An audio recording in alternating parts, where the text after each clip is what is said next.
ऐतिहासिक पल था, ऐतिहासिक समय था। हुआ ये कि जब छत्तीसगढ़ राज्य बना, नेता प्रतिपक्ष के लिए दो बहुत बड़े नेताओं की दावेदारी थी। एक आदिवासी नेता थे नंद कुमार साय जी, जो कांग्रेस में अभी हाल में ही चले गए, और दूसरे थे वरिष्ठ नेता बृजमोहन अग्रवाल जी।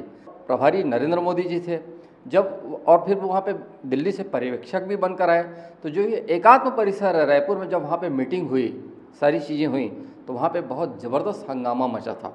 जब नंद कुमार साय जी का नाम सामने आया नेता प्रतिपक्ष के रूप में, तो ये स्थिति ये थी कि वहाँ पे लखीराम अग्रवाल जी की कार में आग लगा दी गई थी, और वहाँ पे जो है मतलब मैंने ना अंदर जो है बड़ा बड़ा भयंकर घटनाक्रम था। ये मतलब है ना समझ पाना मुश्किल था कि क्या घटित हो जाएगा।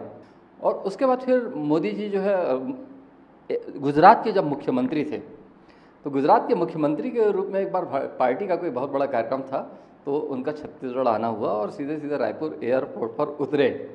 तो रायपुर के ही कुछ बड़े नेता थे, जो विधायक भी थे, कभी मंत्री भी रहे, तो बड़े मजाकिया अंदाज में उन्होंने कहा था, क्योंकि उनके साथ जो है सुरक्षा गार्ड भी थे, उन्होंने कहा था कि इस बार मैं अकेले नहीं आया हूँ। ये बहुत एक रोचक दृश्य था और बहुत हल्के फुल्के वातावरण में कहा, और यहाँ के नेताओं ने भी उसको बड़े हल्के फुल्के वातावरण में लिया। उसके बाद फिर मोदी जी का जो है प्रधानमंत्री जब बने, तो उसके बाद बस्तर दौरा हुआ एक बार। तो बस्तर दौरा बड़ा सुर्खियों में रहा, और सुर्खियों में वो इस तरह रहा कि मतलब उन्होंने सभा में क्या कहा और कौन से थॉट को लेके वहाँ पे बस्तर में सभा लेने गए थे, वो बात तो किनारे लग गई। वहाँ पे एक कलेक्टर थे अमित कटारिया जी। अमित कटारिया जी जब एयरपोर्ट में उनके स्वागत के लिए पहुँचे, तो बहुत ही मतलब लिबास जो उनका था वो साधारण था, मतलब एक अच्छे नेक इंसान की तरह, लेकिन वो धूप का चश्मा लगाए हुए थे, गॉगल का। और जो धूप का जो गॉगल था, धूप का जब चश्मा लगाते हुए जब प्रधानमंत्री जी का स्वागत उन्होंने किया, तो मुझे नहीं लगता कि प्रधानमंत्री जी को कुछ खटका होगा। लेकिन राजनीतिक जगत में ये बात बहुत से लोगों को खटक गई। उसमें कांग्रेसी भी थे, भारतीय जनता पार्टी के थे, प्रशासनिक महकमे के से जुड़े लोग भी थे।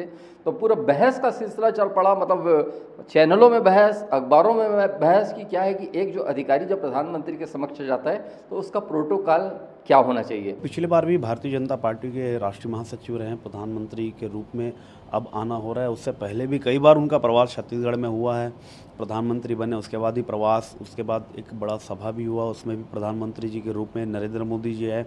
उसके बाद भी संगठनात्मक कार्यों को लेकर, संगठन के अनेक कार्यों को लेकर वो लगातार छत्तीसगढ़ भी आते रहे, और इस बार आ रहे हैं छत्तीसगढ़ में एक नई सौगात लेकर, एक नई उम्मीद लेकर, एक नई किरण लेकर, और भारतीय जनता पार्टी के अंदर एक नया जोश, उमंग और तरंग भरने के उद्देश्य को लेकर प्रधानमंत्री जी आज छत्तीसगढ़ में 7 तारीख को आ रहे हैं। 2000 में नरेंद्र मोदी जी छत्तीसगढ़ के प्रभारी थे नेता प्रतिपक्ष के चयन में, और एकात्म परिसर में भारतीय जनता पार्टी के 2 गुट, बृजमोहन गुट और लखीराम अग्रवाल के गुट में लड़ाई झगड़ा हो गया। ये आए थे नेता प्रतिपक्ष चयन के पर्यवेक्षक बन के। लखीराम गुट के लोगों की 5 गाड़ियों में आग लगा दिया गया, एकात्म परिसर में टेबल में तोड़फोड़ किया गया, सारे नेताओं के साथ मारपीट की गई।